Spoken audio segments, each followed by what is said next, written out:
Hi, boys and girls. Today I'm reading Earl the Squirrel, and it's by Don Freeman. It's a really old book. And those of you who know Frederick, the bull story, that is by the same man who wrote that, I believe. Actually, I'm not sure. Early one autumn morning, a mother gray squirrel sat talking with her young son, Earl. "It's high time you went out and learned how to find acorns on your own," she said. I like the pictures. They're all in black and white, and they're in a super cool style. But Earl didn't know the first thing about finding acorns, so away he sailed to visit his friend Jill. "Good morning, Earl," said Jill.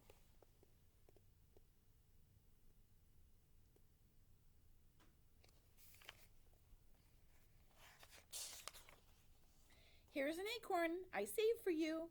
Earl was pleased to have found such a big acorn so quickly. His mother would be happy. He twitched and twirled his tail, which was his way of saying thank you very much. "And here's a nutcracker to help you open it," added Jill. This is the nutcracker over here.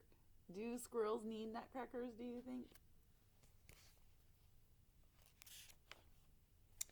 Earl scampered home, eager to show his mother what he had found. But when she saw him, she said, "Earl, come in here this instant. I want to speak to you."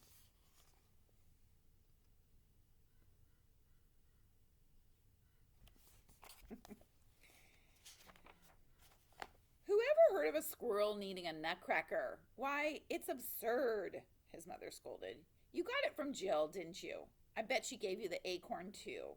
That girl is making you into the most spoiled squirrel in the world. Now take that nutcracker right back."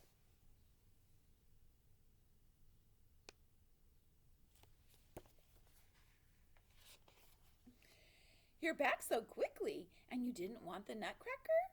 Well, never mind. I have an extra special present for you." And she tied a beautiful red scarf neatly around Earl's furry neck. "I really made it for my doll," she said, "but he wanted you to have it." How proud Earl was of his scarlet scarf.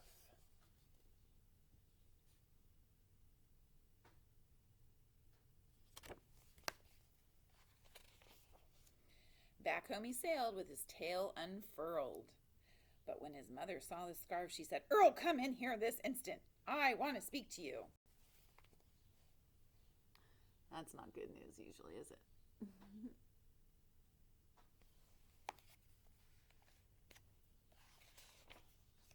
"Whoever heard of any of us needing something around our necks to keep us warm?" his mother fussed. "Now that girl has done it. You are the most spoiled squirrel in the world."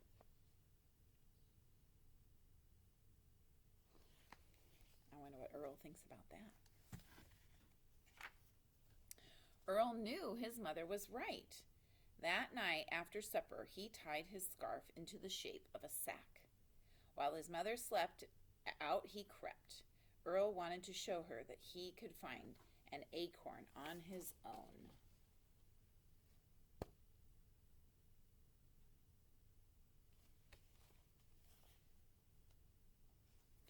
All night long, Earl searched in the bright moonlight, under the rocks, up in the trees, and inside empty old mole holes, without finding one single solitary acorn anywhere.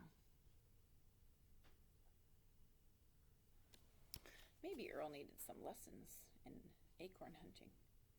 By morning, Earl was very tired. In fact, he was all worn out. His ears were getting cold. He tied the scarf around his head. "That's better," he told himself. Little Red Riding Squirrel. "Maybe that's an old squirrel hole for me to sleep in," thought Earl. See, he sees it in the tree. Now he's peeking in. But look who was inside. "Oh, excuse me," said Earl. "I didn't know you lived here." "Who did you think lived here?" hooted the great horned owl loudly. "And who ever saw a squirrel wearing a scarf? My friend Jill gave it to me, Earl said proudly. By the way, could you tell me where I might find an acorn? An acorn? Hooted the great horned owl. Why, certainly. There's a giant oak tree right over there full of acorns. But I wouldn't go anywhere near it if I were a squirrel wearing a red scarlet scarf.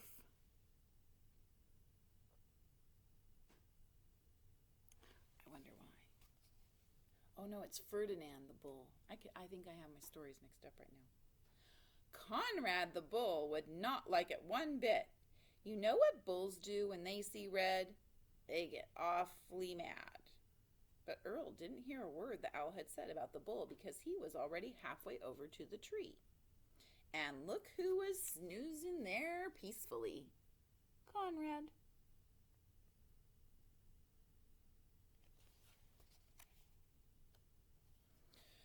Earl hopped up on top of the bull's burly back. He didn't see Conrad's long, sharp horns.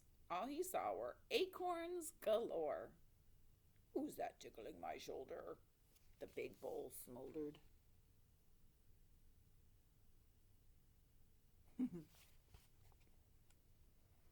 Earl didn't see Conrad's nose. All he saw was a great way to reach the acorns. And all that Conrad saw was Earl's red scarf. Just then, can you tell what's happening? His eyes got red.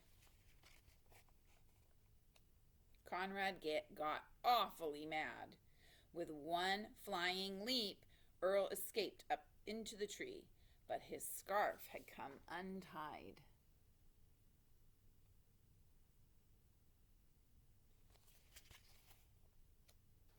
It slipped off his neck, and it dropped. Quick as a flash, Earl reached down and snatched his scarf. "Don't you tear my beautiful present," he shouted.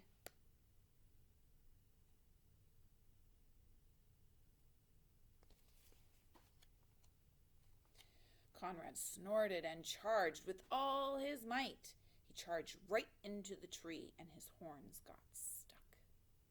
He pulled and yanked until he shook poor Earl out of the tree. What else do you think is going to fall out of that tree?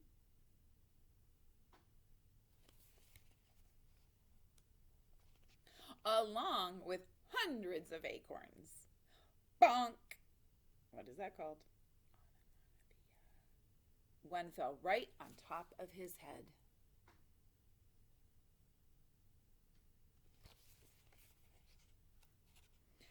"Thank you, Mr. Bull," said Earl politely. "I didn't mean to put you to all this trouble.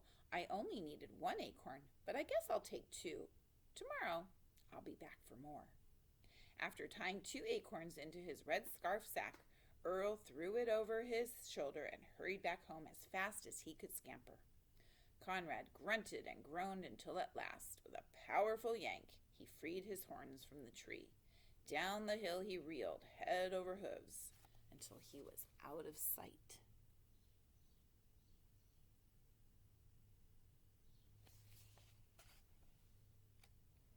When Earl arrived home, he presented one of his acorns to his mother.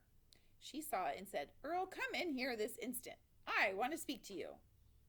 Once inside, his mother took a bite of her ripe acorn. My, this is the most delicious acorn I've ever tasted. How did you find it?" "Oh, my lucky scarf helped me," said Earl happily. After his mother finished her acorn, he went to pay Jill a visit.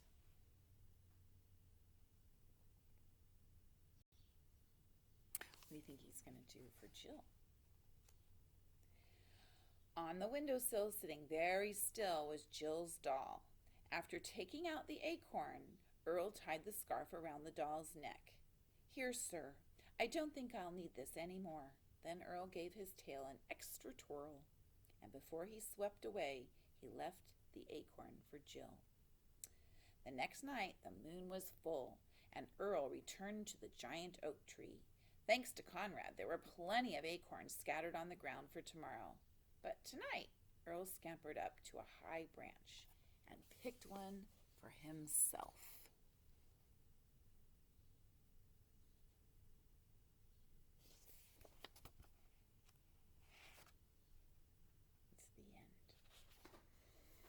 What do you think Earl learned from that story? What did you learn from that story?